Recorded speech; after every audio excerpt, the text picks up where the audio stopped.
Welcome to this session of Answering the Call 2020, a virtual public safety summit for the Arbinger Institute. Our next topic is Evidence Talks, the right resources for the right problems. Desmond, why don't you tell us a little bit about that conversation? So I had the opportunity to have a wonderful conversation with Dominique, and I can't thank her enough for setting some time apart from her very, very busy schedule. And we discussed the importance of research in equity in policing and the ability to use research to create policies with communities that are meaningful. I'm super excited for this conversation, and I hope you enjoy it. Joining us today is Dominique Johnson. Dominique is the Senior Director of Community Engagement at the Center for Policing Equity.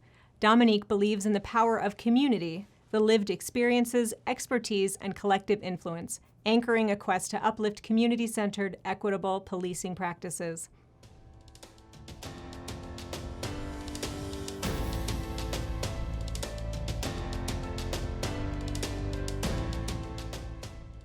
I'm Dominique Johnson. I would consider myself a racial justice warrior. I'm currently the Senior Director of Community Engagement at the Center for Policing Equity. We have 5 audiences that we serve: donors, community, law enforcement, policymakers, and our science community. And I'm at the crossroads of balancing all of those with the current moment of policing. And so thinking about reimagination, reinvestment in Black communities, reallocation of resources, while still providing harm reduction policies and data services for local law enforcement agencies. I am not one to back down from advocating for the little guy. I believe that community is closest to the problem, so they're closest to the solutions, and that they should move forward and be able to have the tools and the resources rooted in evidence-based practice to be able to demand accountability, transparency, and better relationships with their law enforcement agencies. And if that is not the case, that they're meeting the needs of the community, then we need to work together to make sure that policymakers are listening and creating the mechanisms capable for communities to have the public safety that they desire. What you bring to the table is, and I love how you spoke about representing the little guy. Like we definitely want the angle of the little guy, and how your research helps bring notice to the little guy. In terms of community engagement, you are the arm of the research, right? So once your organization comes in and says, hey, like we're gonna look at this research, we're gonna look at your policies, then you as the community engagement director, you're a part of that. Let's make it happen. This is what it's going to look like for your organization, and so we're going to make it happen. Is that a good follow-up in terms of what you do? I would say, yeah. I think it's a twofold process, right? So every step of the way we're there. We are working with law enforcement. We come in and sort of set the tone of, we are working with you to help make public safety more equitable and less burdensome for communities of color, particularly Black communities now. And so the chiefs of the departments are very open, and they're willing to say, hey, we have some disparities. We know we want to get ahead of it. We want to be able to work in our communities. We want to serve our communities better. And then on the flip side, you have the community saying, okay, we want to be at the table when these decisions are happening. We want to work with the department to make things better. And so I'm sort of the bridge that's bringing both parties to the table and having these. Well, now we're in a virtual world, right? So it's having all of these virtual conversations and thinking about the ways in which we can uplift community members and law enforcement members to talk with policymakers about making everything equitable and less burdensome for public safety overall, using the data to show these services work under law enforcement's purview, and these are the services that community thinks would be beneficial to pull out of the law enforcement purview. And even law enforcement are saying to us, we don't want to, we're not really in the business of being social welfare experts. We don't want to chase dogs. We don't want to do mental health calls. We don't want to, police things that are not crime, so to speak. And so defining what crime means, thinking about how do you engage with the job description that sort of officers have signed up for, and community, how do you understand the system at large? What does that mean for you?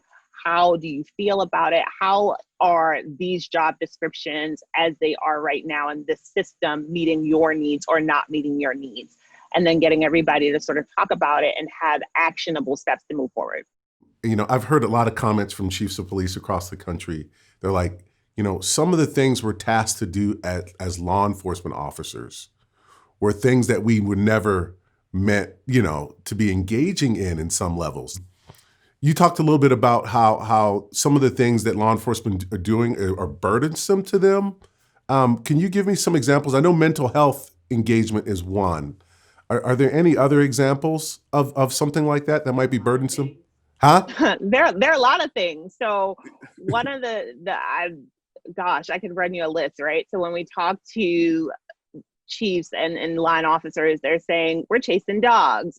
We are in mental health. We're policing the homeless. We're stopping DUIs. We're doing all these things. And we're ticketing people for having taillights out. And they're like, I know that that's a rule. I understand it, but this ties into deeper inequitable structures overall. And we're sort of the first line of defense when there are societal problems or social welfare issues. We're the people. So one of the things that we talk to community about a lot are school resource officers. And so I had a conversation the other day with a line officer, and he's pretty much like, school resource officers we didn't want them there. We were tasked with having them there. So community members were saying there are needs in the school that teachers cannot meet when it comes to the safety of the young people. And so policies are made, police are put in schools, and now everyone's saying, oh my goodness, we don't want police in schools. And so the officer was sort of like, we didn't want to be there either. So now that you've seen that this doesn't work, why don't you sort of work with us to pull this piece of policing away from us? Because it's burdensome for us too. Because if anything goes wrong with young people, we're the first people that are blamed for not being able to handle the situation. And it's not that we can't handle it, it's that it is not in the purview of what they signed up to do originally. And so all of these policies are being made, and community members are saying now they don't want these policies. But at one point, the policies were put in place because they were asked for. And so it's sort of that delicate dance, right? So you're working with community to help them understand how this policy was put in place because your community asked for it. And maybe you're not the community member that asked for it, but how do we work our way back to getting what you need and getting the plate off of officers to have to do things that they also were like, wait a minute, not sure if I want to be here either. All right, Dominique, I'm gonna throw you a little curveball, okay? I loved my community policing job. And I think mainly because I was a therapist at heart, and I am a therapist now, but like I engaged it from a therapeutic process in terms of what I needed to help the child instead of necessarily arresting the child to help the child. Does that make sense? And so my feel and thought is that if law enforcement officers had resources where they could turn it over to appropriate resources instead of being the resource, that's more appropriate than maybe some of the things that we've seen in the past. Does that make sense? Would you agree with that comment that law enforcement officers need resources to turn to instead of arresting people as a resource? Yeah, they do. The problem then becomes what people are not thinking about is when you say what's the resource, who's that person? Because like I said before, we talk about throwing mental health to social workers like, we're going to pull it out of law enforcement's purview and social workers are now going to handle the burden. How many social workers do you know? How long does it take you to get an appointment for a mental health resource in your community? How many of them are Black? How many of them are brown? How many of them have specific traumas that if you have PTSD, does your therapist treat for PTSD or do they only treat for depression? So again, what does that look like? Who then, what's their caseload? What's the retirement age for these individuals? And then if you think about that, you're inviting young people to get their masters to go into this field, but you're not paying back their student loans. So then they're going to go and choose a lucrative career that isn't therapeutic. And so when you're saying, where's the resource for officers?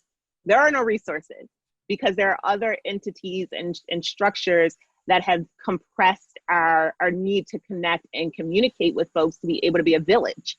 We can't be a community if we can't point to resources, and we can't do that if there are other inequitable systems in that way. And so when I talk with community about that, they're like, oh.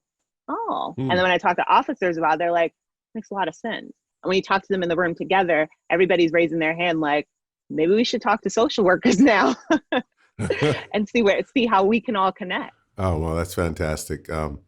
Being an African-American therapist that deals with PTSD, you make me want to start my own business now. And I feel almost guilty. It's a pipeline for it. It is a pipeline for it because there are specific needs that communities are going to have when it comes to trauma and reconciliation work that I am not saying that there aren't wonderful people out there that can do that work, but what does their self-care practice look like? And then how can they sort of be in a place where we can uplift them as resources? And can we pay them? What's our city budget like to be able to pay these folks? That's you bring up some amazing comments. I'm just going to follow up with that. So I worked in a position as a director at a state level, and I worked with a lot of organizations.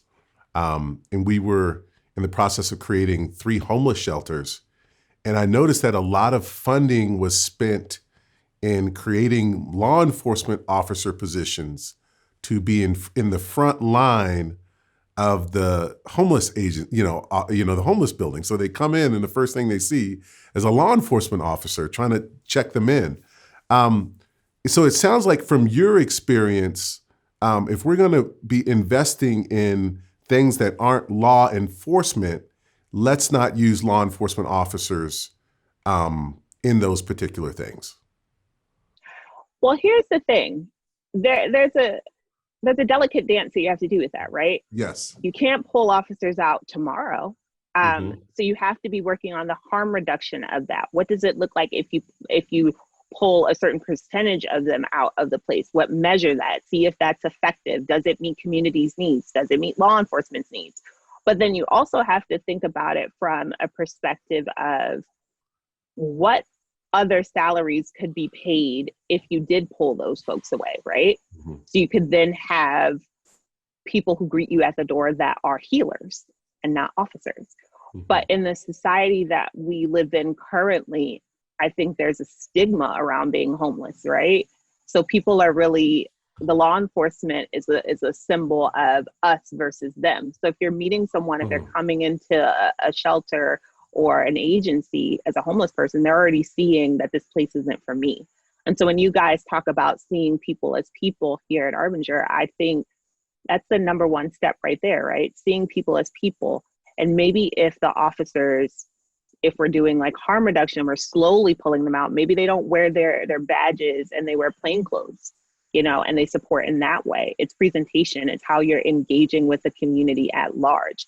So I don't know what solutions are there. I just encourage people to really dig deep into the system as it is now. So if the system is set up where law enforcement greets you at the door of a homeless shelter, why is that the case? Get to the bottom of it before you come up with, this is where I want it to go. These are the cuts. Because if you pull it away too soon and you haven't done your due diligence, you run the risk of harming communities more or having it revert back to a more stringent way than it was before. But on the community side, though, I will say time is now, right? Yes. Time is now. And so you cannot invalidate the stories of community members who are saying, I don't have time to wait. I've been here, I've done this. And so evidence talks. Your heart can speak. It's a way I lead with my heart. But the problem is that in order to get collective movements going, you need to have the evidence. You need to know the systems. You need to understand how they work and how they've been helpful or harmful to particular communities. And then you need to say, this is what I recommend. Let's test it. And as you're doing that, then you're able to prove the point that, see, I told you it didn't work. This alternative, it's working. And then people will continue to listen, and then you'll be able to get more funding and you'll be able to be more holistic in your approaches. No, I love that. And you're on point. Let's talk a little bit, so what your discussion is leading me to a really key point, something I'm passionate about as well. When I see what's going on in today's society and people go, Desmond, what do you think? You were in law enforcement for 20 years, you're a therapist and you're African-American. What do you think? And I'm like, I think there's a relationship problem. And law enforcement officers can be really good at law enforcement, but are they really good at the relationships that are needed in law enforcement? So when there's a problem, we address it together and we're not addressing it as two separate entities. And so what do you, I know your organization does research on relationships and the relationship between law enforcement and the community. What are some of the things that you and your organization is discovering as it relates to relationships? Many people think that, so from a community perspective, many people are thinking that law enforcement officers should be trained in things like implicit bias, and they should be doing a lot more what my boss would call soft skills. You spend a lot of time on the hard skills and not enough time on the soft skills. Mm-hmm. And so what you're finding is that when people ask for implicit bias and it's not working, communities are frustrated. Well, that's because who's designing the curriculum? Yes. Who's measuring the curriculum? Who is saying that this is working and that people are really benefiting from it? Because when I think of implicit bias or diversity and inclusion training from a nonprofit standpoint, it's like check a box, go in for the day, meet with some consultants, talk about all the grievances at the job. They're going to put it in a report. They're going to check it off and say you did it, and then it's done. And that's diversity and inclusion. The problem is that you're not measuring anything. You are really just having people sort of re-traumatize themselves about the culture or the workplace or the ways in which they've been burdened by being an employee. Yeah. I'm not going to speak for law enforcement agencies, but I'm sure that this could probably be a practice that happens in the departments, is that this is seen as a soft skill, and we just check soft skills off because we really have to be working on the hard skills. And that is probably what's been drilled down in training. You have to be good at your job because you could lose your life. And so if you're constantly seeing yourself as us versus them, the relationships become difficult to have or cultivate because it's a competition. It's more of, I got to protect my life. I got to protect my line officers. I got to do what I got to do. And if you step in the way of that, it might be you because it can't be me. And so if you are retraining and training people that way, it makes it very difficult to have relationships, whether it be internal or even seeing your community members. And on the community side, it's really difficult for people to let go of the grievances that they have because they're being re-traumatized every day. So it may be I was stopped for a ticket, had a decent experience, and then my neighbor was stopped and she's Black and she had the worst experience. So it's just like, I told you, girl, all these bad experiences, and it may not have been directly my experience, but it's the collective grieving. It's the collective experience that people, Black people, brown people, marginalized people carry every day. So how do you have time to make relationships with law enforcement agents when you are, you're having a collective grieving process? So every time you see a police officer, you're already in your head like, nope, not today. That guy is against me. And then the law enforcement officer right now in this current climate is sort of trying to just stop the bleeding of the national narrative of how their particular profession is just the worst thing that could ever happen to humanity. So if you're having all of these things happen, how do you have time to have a relationship in any way? Trauma is never one way, right? And so there's mutual trauma. And what I'm recognizing is we have law enforcement officers where everything is a problem, right? Like I work to solve problems every day. So then a lot of the things I do every day becomes problems, and we lose sight of people. And then we have people who are now seeing law enforcement officers as problems. How do you address it when you're engaging with communities and law enforcement with this dichotomy of seeing each other as problems, but then trying to implement the right policies and community involvement to navigate that? So I was talking to my boss recently, and she was talking to me about the civilians who work in departments and how if you cut the salaries for them, most of the staff will go first. Most of the staff are people of color. Most of the staff are Black women who are single parents. And so when you explain that, and so I gave it in the context of the NYPD. So when you explain that to communities and they hear that Black single mothers, who are the breadwinners of their families, are going to lose their jobs if you don't do this the right way, they're like, oh, wait, I'm not trying to have a sister lose her job. That wasn't what I set out for. That's not what I didn't set out to do that. What I wanted to do was get to the problem. And so you're constantly walking people back to say, yeah, you want to get to the problem, but there are people behind those problems, right? Mm-hmm. So every time you are trying to pull something, you need to say, if I'm going to pull implicit bias training because it doesn't work for this department, are you pulling the only people in that department who are going to be innovative and challenge the notions of what the department means? Are you going to pull the people that are going to volunteer to be the community policing officers on the street for longer periods of time than folks who are trying to go to SWAT or detective or other agencies within the department? And then when I talk to officers, it's like, they don't understand that I don't want to ticket them for homelessness. I'm only protecting this neighborhood because someone called me.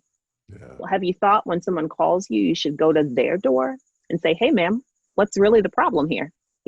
Is it that you're just uncomfortable with the fact that people are homeless and then define what homelessness means in the context of the community and what resources and agencies they have to go to the right people to get this problem solved? Or are you going right in and sort of arresting these homeless people because you haven't taken time to step back to see them as people? Because it's humiliating to be homeless. Humiliating. It's a stigma. People feel that you are or second class, and people just want to get rid of you and hide you away.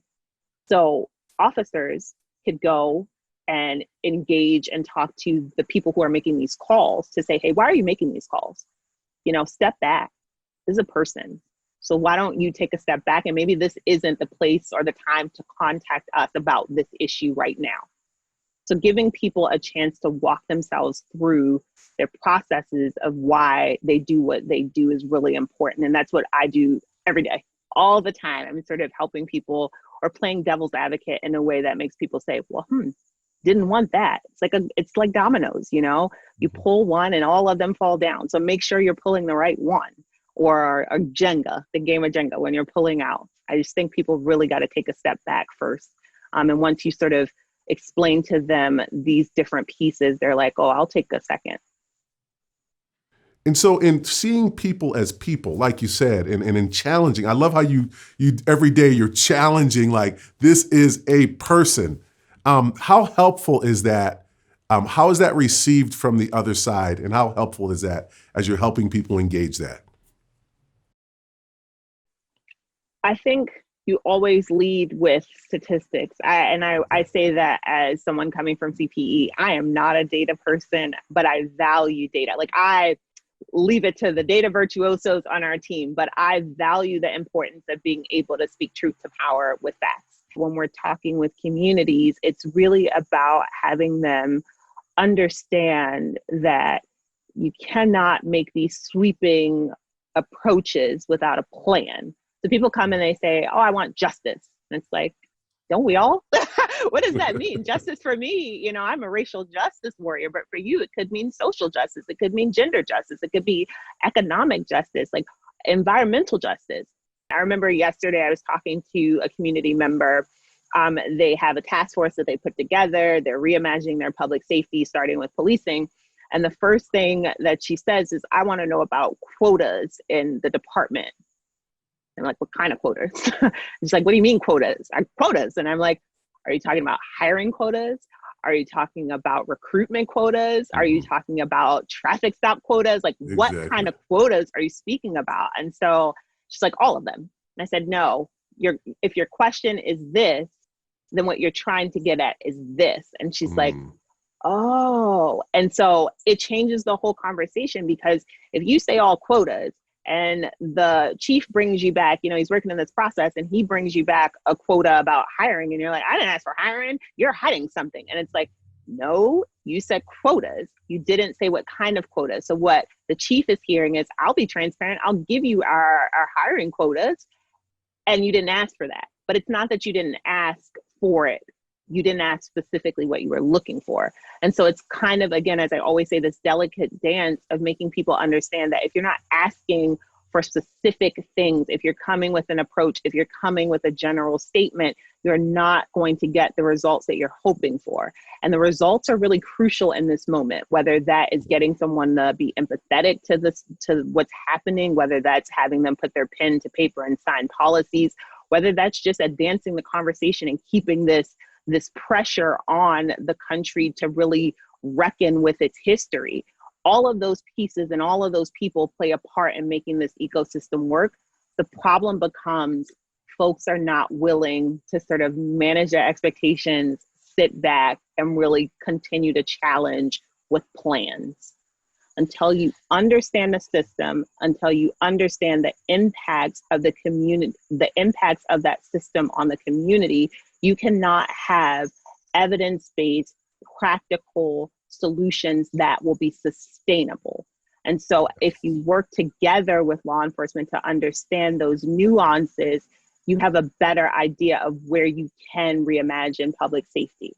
Otherwise, you're at square one, and we're probably back in a more harmful public safety sector than where we are right now.